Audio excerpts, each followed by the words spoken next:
Bonjour ou bonsoir à vous, frères et sœurs en éternité. Selon là où vous êtes au moment où vous nous suivez, dans n'importe quelle partie du petit village qui constitue notre planète Terre à l'extérieur du multivers.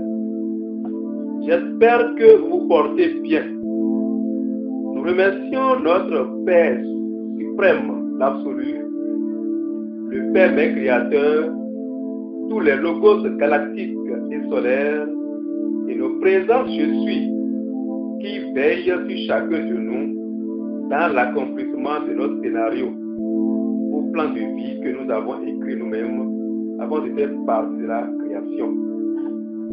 Nous sommes devant vous une fois encore en tant que canal de la vérité pour vous présenter la 15e édition de votre émission Enfin Réveillez-vous. Le thème que nous vous présentons en cette occasion est intitulé « La fin des temps est proche.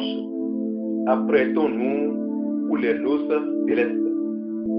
Frères et sœurs en humanité, avant toute chose, permettez-nous d'abord d'apporter un certain nombre de clarifications sur les noces célestes. Il faut souligner que les noces célestes représentent l'union de notre présence divine avec la source, notre essence. C'est notre retour à notre vraie maison où nous ne pouvons plus subir aucune influence malveillante. Cela peut être interprété comme une métaphore pour l'illumination spirituelle, où notre esprit atteint un état d'unité avec notre Père Créateur et par ricochet avec l'absolu, l'incréé, la conscience, la vérité. En un mot, c'est notre union, notre mariage avec ce que nous sommes avant d'être créés. Cela dit, les noces célestes sont donc un événement de grande réjouissance pour les Abel, que d'autres communicateurs appellent les élus de Dieu. Et on n'est pas élu de Dieu, comme le disent les religieux biblistes, en croyant à un faux Jésus, qui est leur Seigneur et leur Sauveur. Mais on est élu bien avant la création, comme le dit si bien Apocalypse 17, verset 8, je cite. La bête que tu as vue était, et elle n'est plus. Elle doit monter de l'abîme et aller à la perdition. Et les habitants de la terre, ceux dont le nom n'a pas été écrit de la création du monde dans le livre de vie, s'étonneront en voyant la bête parce qu'elle était et qu'elle n'est plus et qu'elle reparaîtra. Cela dit, si ceux dont le nom n'a pas été écrit dans le livre de vie sont des cagners qui sont juste des robots organiques créés par les alienígenes archontes, avec à leur tête des Dabaotes, encore appelés le diable, comme cela est si clairement exprimé par Jésus dans Jean 44, je dis, vous avez pour père le diable, vous voulez accomplir les désirs de votre père. Il a été meurtrier dès le commencement et il ne se tient pas dans la vérité. Cela dit, conformément à Apocalypse verset 8 que nous venons de lire, ceux dont le nom a été écrit dans le défi sont donc les Abel au lieu de Dieu, donc par la Bible falsifiée. Les Abel sont donc des entités divines qui ont décidé volontairement de faire part de la création avec un plan clair de vie. Ils n'ont donc pas besoin d'être évangélisés pour devenir un enfant de Dieu. Le temps de leur réveil et de l'endormissement est connu, sans oublier que d'autres ont préféré demeurer endormis et se réveiller donc au moment ultime de la fin de la création. Il faut souligner, frères et sœurs en humanité, que le temps fixé par les élus de n'importe quelle dimension, de n'importe quelle planète, système solaire ou galaxie, pour la fin du film, du théâtre ou du jeu vidéo cosmique, jeu vidéo qu'ils ont tous accepté de venir jouer dans la création, c'est donc ce temps fixé qui est appelé appelée la fin des temps. Elle débouche naturellement à l'ultra-temporalité, en un mot à l'éternité. Mais comment sommes-nous certains que nous sommes à la fin des temps? Frères et sœurs, en éternité, tant de choses sont étranges actuellement dans le monde. Et si nous réfléchissons suffisamment, nous comprenons que la période que nous traversons actuellement représente le parachèvement de l'état de conscience sataniste, comme Jésus l'a dit, bien dit dans Matthieu 24, verset 1. Comme Jésus s'en allait au sortir du temple, ses disciples s'approchaient pour lui en faire remarquer les constructions. Mais il leur dit, voyez-vous tout cela, je vous le dis en vérité, il ne restera pas ici pierre sur pierre qui ne soit renversé. Il s'assit, verset 3 donc, il s'assit de la montagne des Oliviers. Et les disciples vinrent en particulier lui faire cette question. Dis-nous, quand cela arrivera-t-il? Et quel sera le signe de ton avènement à la fin du monde? Verset 7, une nation se lèvera contre une nation, et un royaume contre un royaume. Et il y aura en divers lieux des familles et des tremblements de terre. Verset 10, aussi, mais alors aussi plusieurs succomberont, et que trahiront, se haïront les uns les autres. 12, et parce que l'iniquité sera accrue, la charité du plus grand nombre se refroidira. Verset 21, car alors la détresse sera si grande qu'il n'y en a point eu de pareil depuis le commencement du monde jusqu'à présent, et qu'il n'y en aura jamais. Verset 22, et si ces jours étaient abrégés, personne ne sera sauvé, mais à cause des élus, ces jours seront abrégés. Verset 29, aussitôt après ces jours de détresse, le soleil s'obscurcira, la lune ne donnera plus sa lumière, les étoiles tomberont du ciel et les puissants des cieux seront ébranlés. Frères et sœurs en humanité, ce que nous devons lire dans Matthieu 24 n'est-il pas en conformité avec la période que nous traversons actuellement?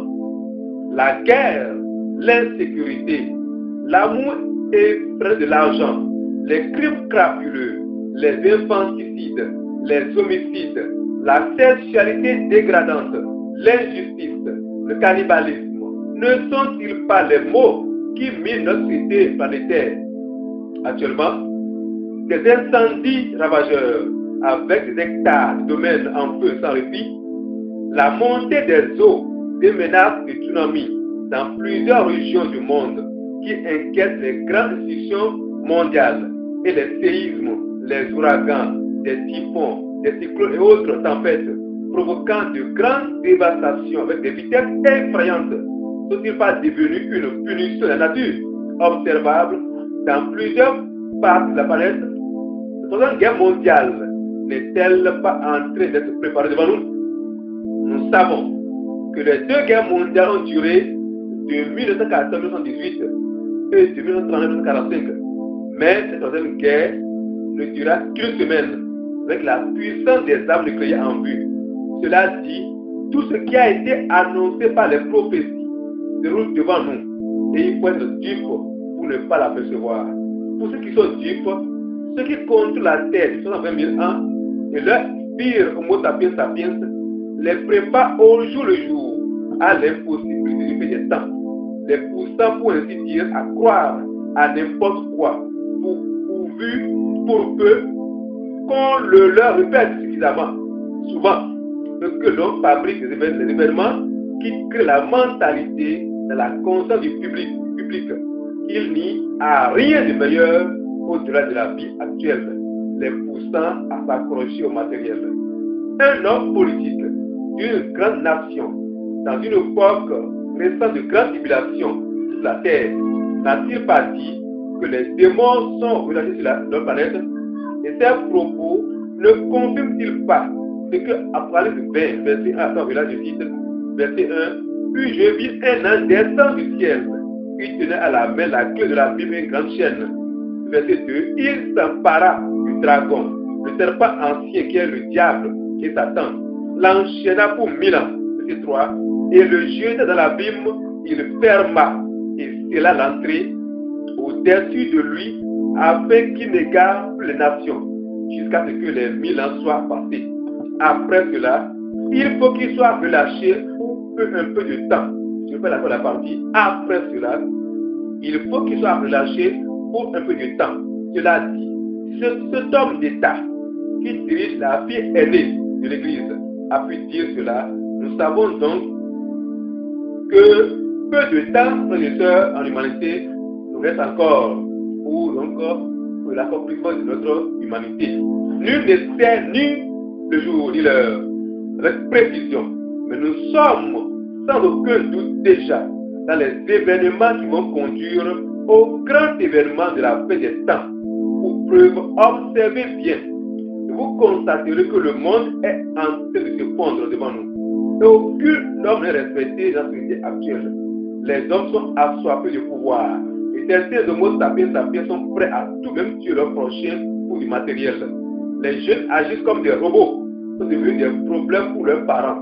Vous devez également constater que beaucoup de choses sont en train de s'accélérer au point que nous pouvons affirmer avec certitude que nous sommes rentrés de plein pied dans le chaos qui va déboucher sur la fin de notre monde pacifié. En parlant de chaos nécessaire pour la fin d'un cycle de la Terre depuis des milliers d'années, vous devez savoir comme tous les 3670 ans, Nibiru, la planète Ins, est de retour dans notre système solaire. Ces effets deviennent flagrants depuis notre 96 et sa visibilité n'est qu'une affaire de laps de temps. Tout ce qui précède, il eut donc presque en humanité que nous commencions par préparer petitement nos valises spirituelles, valises de bonne conscience, valises de discernement des signes de la fin des temps, valises d'entité divine que nous avons toujours été, et ceci même la création de toutes choses. Nous devons donc vomir ce monde pacifié dans lequel nous sommes en devenant un observateur silencieux de tout ce qui se déroule autour de nous. Cela dit, informons-nous donc au jour le jour pour ne pas être surpris à la dernière minute. Frères et sœurs en humanité, finissons la 15e édition de votre émission Enfin Réveillez-vous par une citation de Jiddu Krishnamurti, je cite: la vie quotidienne, si elle est sans compréhension, vous poussera à passer à côté de l'amour, de la beauté, de la mort. Nous vous remercions, frères et sœurs en éternité, de nous avoir suivis avec attentivité. Soyez fortifiés. Nous nous reverrons incessamment pour la 16e édition de votre émission Enfin Réveillez-vous. À bientôt. Merci beaucoup.